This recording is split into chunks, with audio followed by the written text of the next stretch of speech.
Unsurprisingly, this has become a very, very fierce debate. There are fierce and strong views on both sides, but what we need, apart from those strong views, are also sensible views that can calibrate the current national energy and attention on this issue towards a solution that is acceptable, humane, and sustainable. And joining me live are two people who have already triggered that debate. They went head to head on social media. They're both friends, and they're here with me live on India Matters. So good to see you. Anish Gawande is a young politician. He's a spokesperson of the Sharad Pawar NCP, and my dear friend Dr. Anand Ranganathan is a best-selling author and commentator as well. I want to read out what Anish said first and what Anand said in response, and then I'm going to get the both of these gentlemen to take it forward. Anish had said, the Supreme Court order on stray dogs in Delhi is nothing but a death sentence for every single stray on every single street in the national capital, and each one of us needs to raise our voice against it. Anand responded by saying, Dear Anish, India has 62 million stray dogs. Yes, we cannot put 62 million strays in shelters. That would be the undoable and cruel. But strays on our streets are a clear danger, especially to children. 3.7 million dog bites annually, 5,700 rabies deaths. Please think of innocent children. Anand, to you first. Good evening, Shiv, and good evening to my fellow panelists, my very dear friend. I have to say this, that I'm not just talking of, Anish here, but since the last 24 hours, I'm more than amused. I'm astonished by the hyperventilation that's gone wrong. So you're right there, Shiv. I think it's not the dogs who are rabid, but humans.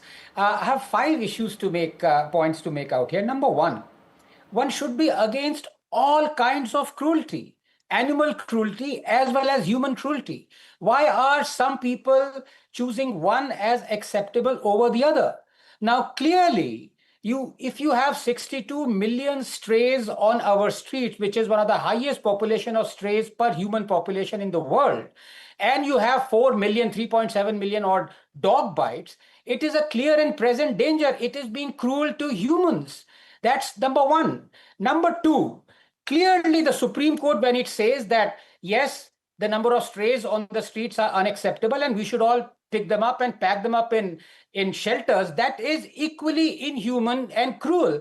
Besides, we don't have enough shelters, to pack away 62 million strays. That would be unimaginably cruel. Point number 2. The fact remains that those who say, well, the humane way is to vaccinate, sterilize, and then release, and one of them is my good friend Anish, who actually replied with that comment. The fact of the matter is, number one, vaccination might prevent rabies and other diseases and their spread, but it cannot prevent 3.7 million dog bites, and that's a very clear and present danger. Number second, how are all those activists who claim to stand against animal cruelty, fine with castration as one of the solution? What if I were to come along and tell you, pat you and say, well, look, you're fine roaming around the streets and fend for yourself because I like you doing that, but I will castrate you. That is not just cruel, that is inhuman as well to do it to another animal. And the other important point, which is, many people have brought in erroneous analogies. I don't know if Anish has, but he certainly retweeted some of those false equivalences. People have said, well, just because of a few dog bites, you are, packing away all the strays. Why don't you ban all the vehicles because of road accidents? Why don't you pack away all the men because of rapes? Well, I'm astonished by this because you look at the scale. One dog, one stray in every 15 commits to dog bite. One vehicle in every 150 vehicles, 1,500 vehicles commits to road accident, and one adult male in every 15,000 commits a... Sure, if one adult male in every 15 adult males committed rape, then yes, we should pack them away in shelters. But that's point number one. That's the scale you're talking about. Besides, the cost-benefit analysis of having men roaming free far outweighs the cost that we have to incur because of their the problems and crimes that they commit. And finally, let's come to the solution. The Supreme Court has not given a solution because I don't consider that as a solution at all. The solution, unfortunately, has to be sought out by releasing them in the wild. You clearly cannot have these many millions, 62 million strays roaming on our streets. They are a clear and present danger. And for all those, with due respect of the socio-economic strata that Shiv, we belong to, and Anish and other people belong to, and ministers belong to, who supposedly fighting for this cause, I'm sorry. They live in gated communities. They are not walking on the streets at night. Their family members are not subjected to a pack of strays who have become so aggressive because urban environment of these millions of poor animals causes stress, unimaginable stress. They have to fend for food and water. That is what makes them aggressive, and they're hunting in packs. So the solution exists, but we ourselves are to blame for this problem. Anish, Anand and you both agree on the Supreme Court's order not being the solution, but you disagree on pretty much every other aspect. How would you reply to Anand? You know, Shiv, Dr. Ranganathan and I are said to have a mutual admiration society by some. So I tread with trepidation when I agree with Dr. Ranganathan on anything, because I feel like that might lead to disastrous consequences on other fronts.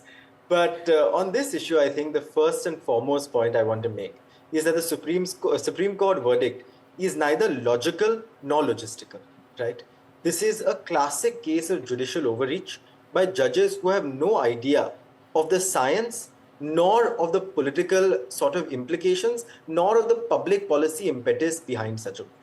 The reality is that we simply do not have enough shelters to house even a few thousand dogs, let alone lakhs of dogs in the entire Delhi NCR region. What's worse, we don't even know how many dogs we're talking about. The last count of dogs was done 10 years ago, much like the last census was done 15 years ago. So the reality is that on a policy front, we simply do not have the data to back any of the solutions that the Supreme Court has proposed. Now, the other challenge with this shelter approach is that the minute you send dogs into shelters, other dogs will take their place. Unvaccinated, sort of unsterilized dogs who pose a greater danger to communities. This has happened the world over. It's happened in Romania, it's happened in Turkey, it's happened everywhere, right? You're going to send dogs to shelters that are under-resourced, where they will most likely die. Those shelters are going to get filled up, and new dogs are going to take the place of old dogs, and you're going to have to repeat an incredibly costly exercise, let me remind you, time and again. You know, Maneka Gandhi ji recently put out a statement saying that according to her estimations, this will cost 15,000 crore rupees. The Delhi government is bankrupt. Whose fault that is can be debated later, but the reality is that the Delhi Jal Board has no money, the DTDC has no money, and Rekha Gupta ji, who is going around saying that this is a great judgment and verdict by the Supreme Court, and who has gone on to promise that she will implement it, has not said where the money is going to come from. Okay. So the reality is, do you want to spend 15,000 crore rupees now and then do the same exercise all over again in pursuit of what? And let me end with one final thing, right? I agree with Dr. Ranganathan. Nobody here can condone even a single dog bite. I'm not one of those who has put out tweets saying that people running over others with cars means we should take out all cars on the road. But the reality is we do have a stray dog problem in this country. Yeah. Vaccinate, sterilize and return is the only sustainable way, because it leads to a dramatic decrease in dog populations over time. The only way to complement that is to find dog owners who abandon their dogs onto the streets. Because after all of these policies are put in place, Rinku ke papa, who's going to bring over some dog for his child's birthday, is going to abandon that dog onto the street. And Pinky ki mummy, who has done the same for her daughter, is going to abandon another dog onto the street. And you're going to have another litter onto the streets, which the MCD, which is incompetent, by the way, and which cannot sterilize these dogs, is going to have to take to a shelter. So you're tasking an incompetent entity that has not been able to prove its mettle with a task far greater than the one they were assigned to earlier. The one thing we can all agree on, and Anand, I'll bring you in. The one thing we can all agree on is that we are in this situation now because none of the existing policies have worked. The comparisons that India has with other countries, in my views, don't really make sense, because the scale of our problem is vastly larger than, Romania or Portugal or any of the countries whose examples are, typically taken. But Anand, bringing you back in on this, how would you reply to that? No, absolutely. And I'm sorry to say, but Ms. Maneka Gandhi has taken all these issues non-scientifically. We've seen that during COVID as well. And this one back catastrophically. Shiv, please trust me, 62 million stray population is beyond catastrophe. When you have 4 million dog bites, 1 in every 15, it is unacceptable. And I'm not talking about Anish, my good friend out here, but there are many who feel aggrieved and who outrage when there is one wrongful conviction. One happened a month ago, if you remember. Now the wrongful conviction rate of India is 1 in 50. Then you outrage. But when 1 in 15 dog bites you, you're thinking, well, that's acceptable. Again, I'm saying, this is unacceptable. Solution has to be found. While I agree with Anish, of course I do, that putting them in shelters is not a solution. But Anish also has not provided a solution. Keeping them on the streets is definitely not on. So there I agree with Supreme Court. Something has to be done, but we cannot allow vaccination or sterilization and then release on the streets, because 62 million is unacceptable population. Anish, there are many fierce views on both sides. That is clear, and it's not difficult to understand why. This is an emotive issue. There are deaths involved, there are animal lovers involved, so emotions always run high. But even the reasonable among us suggest that maybe a draconian sort of order of this kind was necessary simply because A, the scale of the problem, B, some of the data that Anand put out, and C, the fact that existing solutions of any kind, whether it is ABC, whether it is vaccination drives, whether it is neutering, etc., none of those things have worked. This problem has literally gotten bigger and bigger and bigger with each passing year. None of those solutions have worked. Shiv, the challenge over here, and I say this with caution, is that when an issue reaches this level of sort of emotive power, it becomes very difficult for either side to take a logical stance. I agree. Right? Now, in a situation like this, the reality is that a vast majority of stray dogs in this country are not fed by posh South Delhi aunties outside their gated colony, because posh South Delhi aunties do not make up a majority of this country. You would not be seeing the level of outrage that you do, and you would not make this a prime-time television show if it was only posh South Delhi aunties protesting, right? So clearly, the characteristic sort of dog feeder who is painted to be a South Delhi auntie is not always a South Delhi auntie. These dogs are community dogs in chawls, in DDA flats, in colonies, fed by communities who care for them, and communities who care very deeply and passionately about them. Putting in an order that says every single stray dog is going to be removed from the streets is going to cause conflicts unlike you've ever seen before. Today at the Hanuman Mandir in CP, you had riot police, CISF, police officers, all there to stop whom? People who had come to protest about the dog order of the Supreme Court. The Delhi police will be more busy solving RWA fights than solving rapes and crimes in this city. So logically, how are you going to take all of these dogs off the street? Sterilize, vaccinate, and return may not be the one-stop magic wand solution.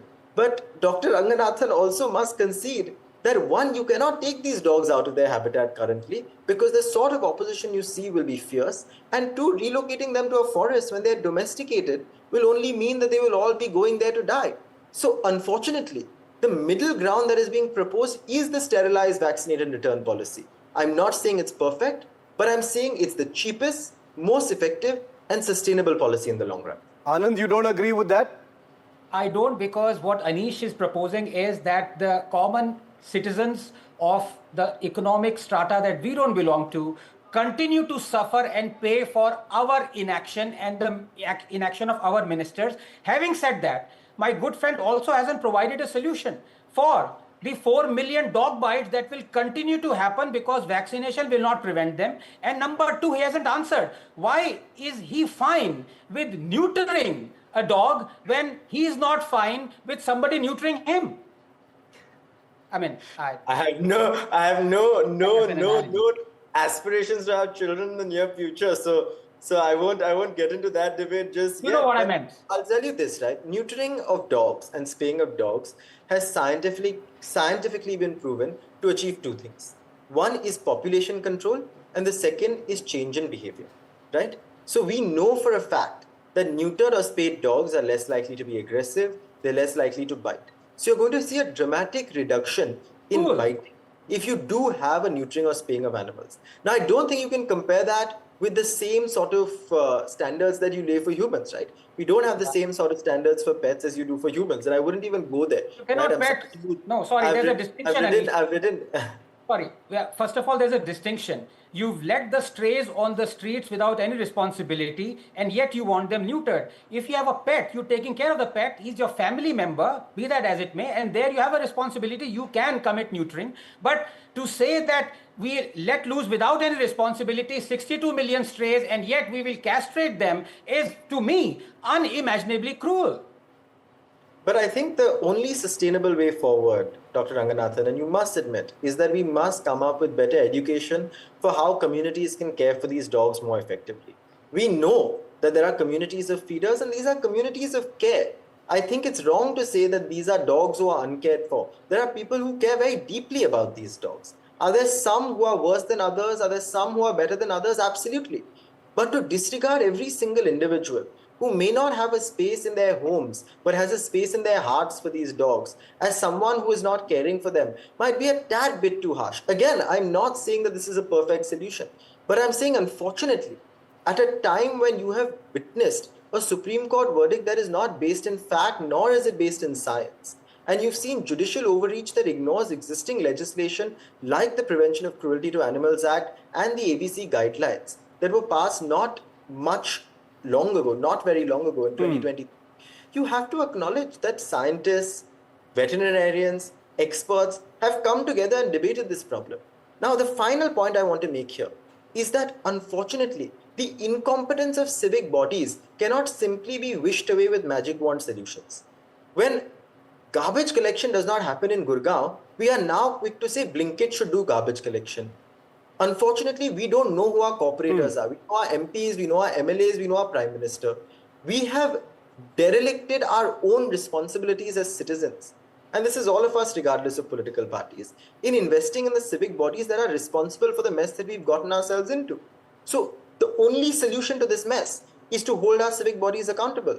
Because for every solution, if you start saying that the MCD is not responsible and the problems of the MCD are too big to fix, then you live in unlivable cities, which is precisely what is happening across the country today. Virtually any problem in this country, I'm afraid, will come down to the inconsistent application of holding our public bodies accountable, whether it is the smallest municipalities to the highest forms of government. And I'll give the last word to Anand, specific on solution, and I'll come to you as well, Anish. 60 seconds. What do you think? Right now, as things stand, the Supreme Court's order has to be pursued, has to be executed, has to be implemented. There are courts across the country which are echoing, similar sort of orders for those regions as well. What do you think the solution is? Anand, to you first. It's heartbreaking to even say this, but Supreme Court has not provided a solution because shelters is undoable. At the same time, it is unacceptable to have 62 million strays on our streets because our, poor people are suffering, not the ones in gated communities. The only solution I can think of, again, it's an unscientific, cruel solution, but at least it is addressing the inaction, decades-long inaction of our politicians, is to actually release them somewhere else. And finally, I'll say as a parting thought for my good friend Anish to think, all non-vegetarians, animal lovers are hypocrites. Anish, 30 seconds, final word. I'm not responding to the parting shot, but I'll leave a political parting shot of my own.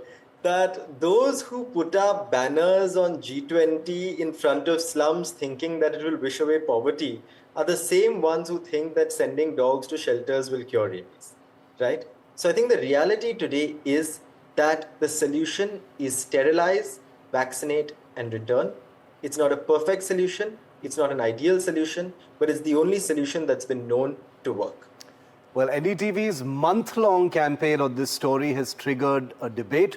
It has triggered action in government, and now it has triggered even this order by the Supreme Court. We will continue to debate it, but it is the highest court in the land, so we will track how it is being implemented as well. I strongly believe, as a last word I will preserve for myself, that this is a problem that's created by humans. We are responsible for this. It is not the dogs who are responsible for this, and our coverage will reflect that continuously. Thank you very much, Anish. Thank you very much, Anand, for being with me on India Matters. Thank you.